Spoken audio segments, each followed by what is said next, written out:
Sauce, Michael here. Action and danger is exciting, but this is a fake gun, and the process of enlarging a hole like the barrel of a gun is called boring. Boring.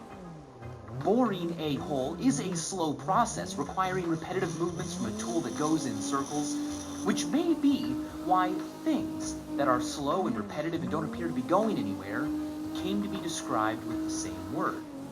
They're boring. But why do we get bored? And why does it matter?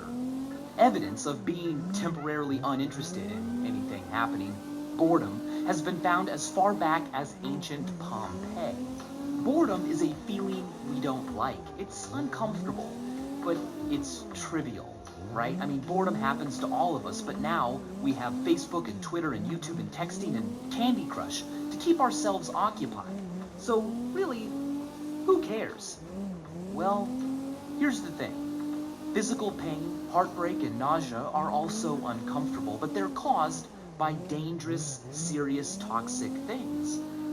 Whereas boredom occurs when you are merely disinterested in the outside world and the inner world of your thoughts, when you are alone with just yourself. So does the existence of boredom mean that when it really comes down to it, life itself, existing, isn't really enough? Arthur Schopenhauer said that if life possessed in itself a positive value and real content, there would be no such thing as boredom. Mere existence would fulfill and satisfy us. But apparently it doesn't, because boredom exists. Is something wrong with being? Or is something awesome about us? Nearly 200 years ago, Giacomo Leopardi wrote in a letter to his father, "Boredom is the most sublime of all human emotions because it expresses the fact that the human spirit, in a certain sense, is greater than the entire universe. Boredom is an expression of a profound despair at not finding anything that can satisfy the soul's boundless needs." So while superficially boredom might seem trivial or childish, embarrassing, almost rude to admit to feeling, one thing's for sure, boredom isn't boring.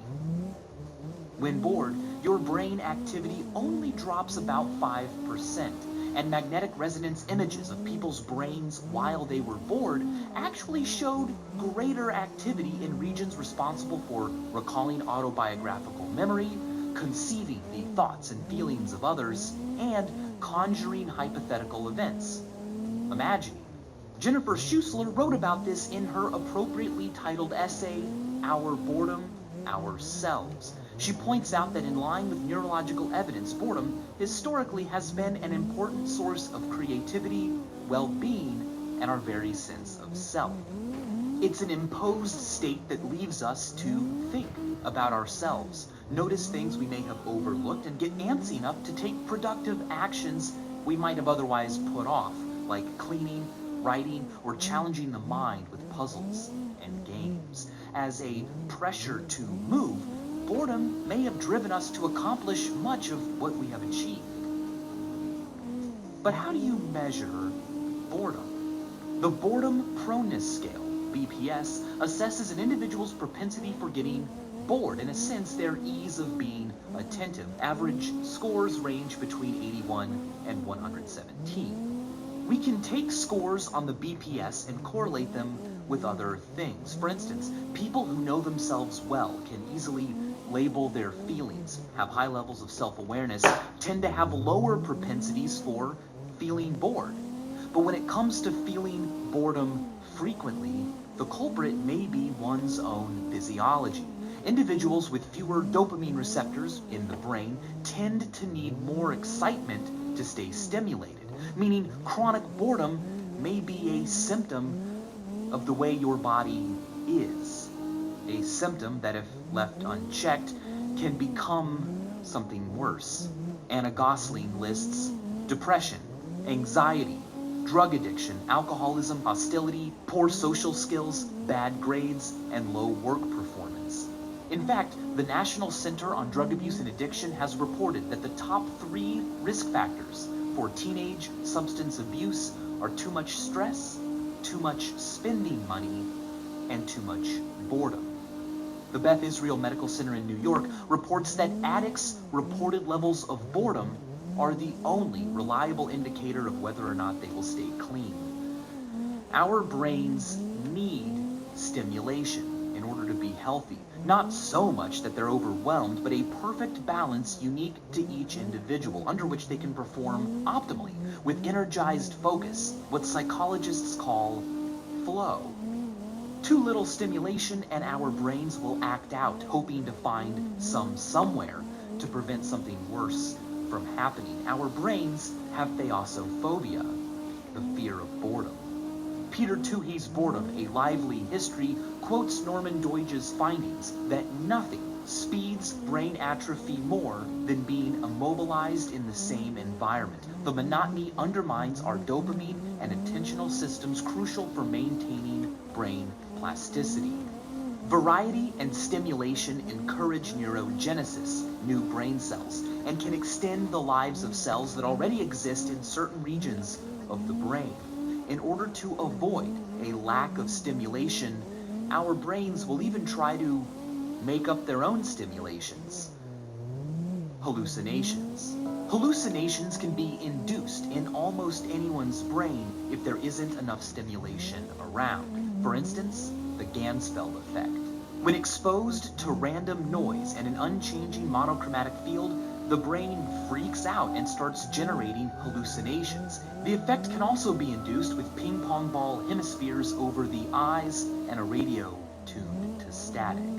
Extended sensory deprivation in a special chamber that eliminates sight, sound, smell, taste, and tactile sensations by floating the body in a special fluid to reduce the sensation of weight can also cause hallucinations as well as anxiety. When denied proper stimulation, the brain goes through phases that begin with boredom and, if left unchecked, can become worse. It's a phenomenon well documented in animals confined to cages for long periods of time, and in a horrific case, a human child named Jeannie. Born in 1957 in Arcadia, California, Jeannie became one of the most famous cases of abnormal child psychology. Her father was abusive to her and her family and delusional. He hated the outside world and sought to isolate his family from it as best he could. He confined Jeannie to a room with only 2 blacked out windows for the first 13 years of her life. He often tied her to a toilet chair and never fed her solid food. When authorities finally found her in 1970, she had not acquired a language and had the mental age of an 18-month-old child. Jeannie was extensively studied and became a staple of psychology courses, a rare example of an impossible experiment.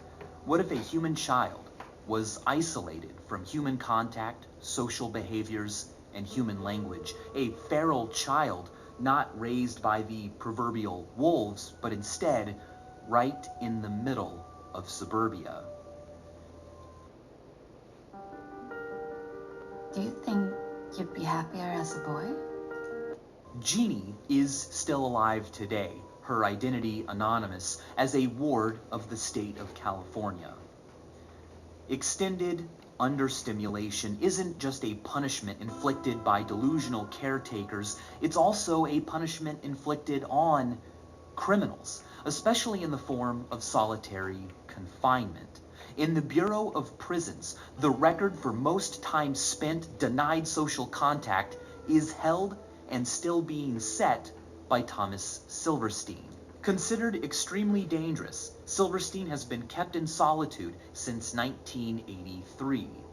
He has barely seen a single other human for the last 29 years. Stories like those are intense and are far beyond everyday, occasional boredom. Simple boredom, what you feel when waiting at an airport or listening to an unengaging lecture, is not a disorder, it's not a mood, it's an emotion. Robert Plutchik's Wheel of Emotions is a great way to visualize this. The wheel is based on 8 basic emotions extended in order of intensity. Boredom is positioned as a light version of disgust. Emotions are not superfluous. Normal amounts of them have a purpose. Creatures who feel emotions are often compelled to do and not do more complicated things than merely eating, drinking, sleeping, and procreating, like building friendships, apologizing, loving unconditionally, and planning, building for the future. Disgust is an emotion we don't like. It keeps us from doing things. Its purpose is most likely a warning, an alarm triggered by things that appear rancid, spoiled, or toxic that could poison us or make us sick. Like a good friend, disgust pushes us away from such things. It guides us in a healthy direction. Likewise, boredom protects us. Monotonous speakers, mind-numbing tasks, and overload of sameness, those things aren't dirty or poisonous. They're just not stimulating enough. Boredom compels us to new things, fresh stimulation, and when it can be overcome, a propensity to boredom is a sign of a healthy mind. It's advantageous. Creatures who felt it wound up doing more, flourished more, which led to more creatures like themselves, boredness feelers. So the next time you're a little bored, be proud. Thank your ancestors. You are participating in a life-improving drive, like hunger or thirst, that pushes us toward new and better things. Give yourself time away from the usual distractions to get bored. It will be boring, but boring is literally how holes get made and perfected. Not all holes are useful, but some become peepholes to some pretty cool stuff. And as always, thanks for watching.